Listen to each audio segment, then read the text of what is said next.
La conductividad eléctrica es una propiedad que forma parte de todas las sustancias. Está relacionado con su capacidad para dejar pasar la corriente eléctrica a su través.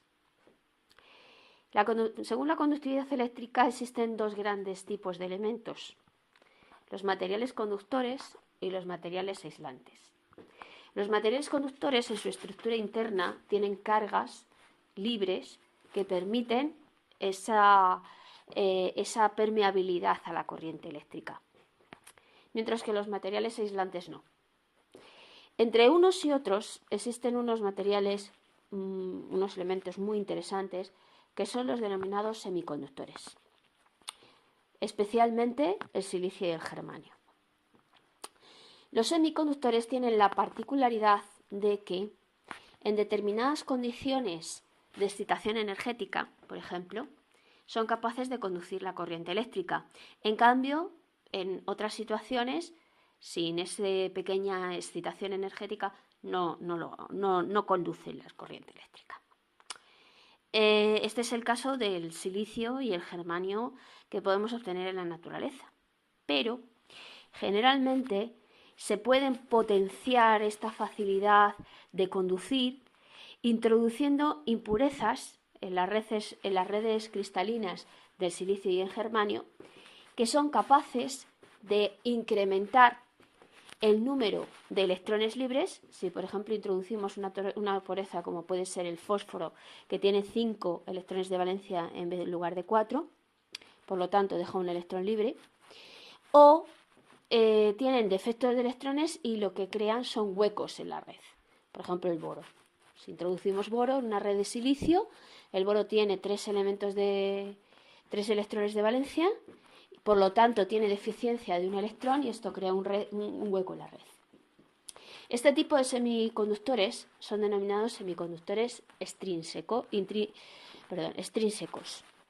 Y tenemos dos tipos: los tipo P, en los que existen una gran cantidad de cargas positivas, de huecos, o los tipo N, que tienen pues cargas negativas o electrones libres. Hay que decir también que los semiconductores no necesariamente tienen que ser elementos. Por ejemplo, hay compuestos como el arsenio y el galio que presentan también esta propiedad también son sustancias semiconductoras. Bueno, lo interesante es que si yo tengo sobre un mismo sustrato una parte semiconductor tipo P y otra parte semiconductor tipo N, pues se crea una corriente eléctrica, ya que los huecos y los electrones tienden a recombinarse, las cargas positivas y las cargas negativas se atraen, por lo tanto tienden a moverse y crean una cierta corriente eléctrica. Esa corriente eléctrica dependerá pues del material en sí, de la cantidad de impurezas, y se conoce con el nombre de corriente de Shorty. Gracias a estas corrientes de Shorty, o sea, enlazando pues el número de cargas que se mueven y la diferencia potencial que origina este movimiento de cargas, se pueden trazar lo que se llaman las curvas características de estos elementos electrónicos en los que tenemos una unión tipo P y una unión tipo N, que se denominan diodos. Y esas curvas características van a depender solo y exclusivamente del tipo de sustancia que nosotros estemos moviendo, ¿no?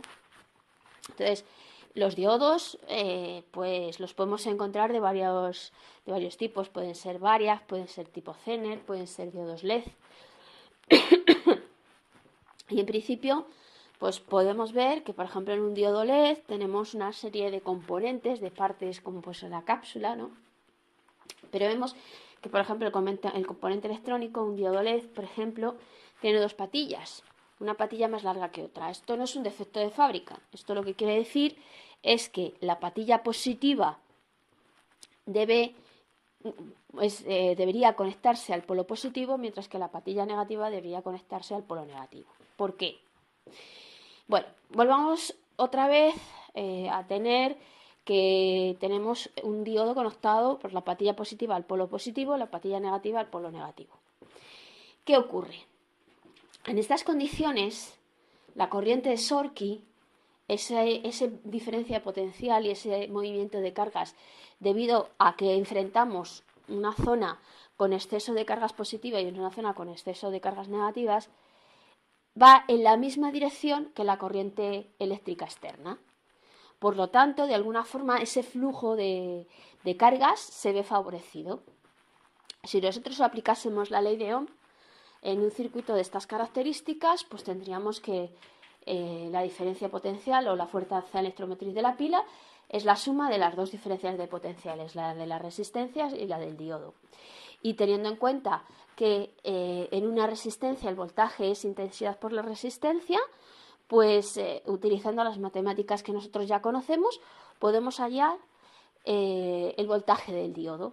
Entonces, el voltaje del diodo, en definitiva, pues es lo que se llama la recta de trabajo en las condiciones del diodo.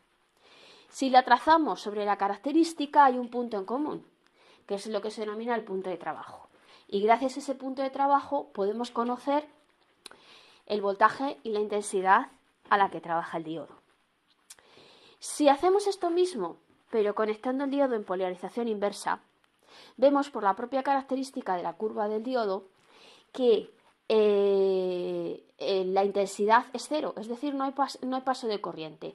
No hay paso de corriente hasta que se supera lo que se llama la tensión de avalancha, es decir, hasta que hemos de alguna forma superado la propia fuerza electromotriz interna del propio diodo, esa fuerza que hace que las cargas se recombinen, y entonces hacemos que vaya en sentido inverso. Y esa tensión se llama tensión de avalancha. Entonces, hasta que no se ha superado ese punto, no tenemos ninguna corriente eléctrica. Por eso, generalmente, no se suele superar, excepto en los diodos Zener, porque, claro, si nosotros damos demasiada energía, podemos llegar incluso a quemar el material. Una curiosidad, y es que cuando lo hemos superado, si nos damos cuenta, la intensidad es independiente prácticamente de las condiciones externas, siempre es la misma. Por eso los diodos Zener se suelen utilizar como estabilizadores. Bueno, vamos a pasar a esto justamente. Entonces, ¿para qué podemos utilizar los diodos? Los diodos depende también del tipo de diodo que estemos utilizando. Pero bueno, por ejemplo, los diodos LED, estos que lucen, se utilizan de pilotitos en distintos circuitos eléctricos, aunque ahora también se le está dando mucha aplicación en el mundo de la iluminación, porque la verdad es que crean una luz con un bajo coste, es una luz fría y puede llegar a ser con una gran cantidad, con una gran intensidad lumínica, a bajo coste además. Los diodos Zener hemos dicho que se utilizan como estabilizadores. Y en general, ¿esto qué significa? Bueno, pues una aplicación típica de todos los diodos es como rectificador. Como los diodos solo dejan pasar corriente cuando están polarizados de forma directa, cuando nosotros hacemos que la fuente de alimentación no sea una fuente de alimentación continua, sino una fuente de alimentación alterna, pues sabemos que en una fuente de alimentación alterna tenemos una polaridad que va cambiando. Cuando la polaridad de la fuente de alimentación coincida con la polaridad del diodo, dejará pasar corriente. Cuando no, el diodo no deja pasar corriente. Eso nos permite de alguna forma ir rectificando la corriente. Si a eso añadimos lo que se llama un temporizador, lo que conseguimos es que estos pasos de corriente se hagan más continuados, porque tenemos ese temporizador que de alguna forma nos hace que haya una carga y una descarga del condensador, que el temporizador es una especie de acumulador que en las partes, la fase donde hay carga se va cargando y donde no hay carga se va descargando, pero no lo hace instantáneamente, sino que lo va haciendo paulatinamente, y entonces da tiempo a que llegue otro semiperiodo de carga. De todas formas, siempre nos va a quedar un pequeño rizado, y ese rizado se elimina pues poniendo un diodo Zener, poniendo un estabilizador. Este es uno de los usos más habituales y más comunes de los diodos, como rectificadores, aunque también hemos dicho que sobre todo los LED se utilizan como pilotos y hoy en día en iluminación, y los Zener pues que se utilizan como estabilizadores. Y este aparatito que convierte la corriente alterna en una corriente continua recibe el nombre de fuente de alimentación. Bueno, espero que haya sido lo suficientemente didáctico. Muchas gracias por escucharme.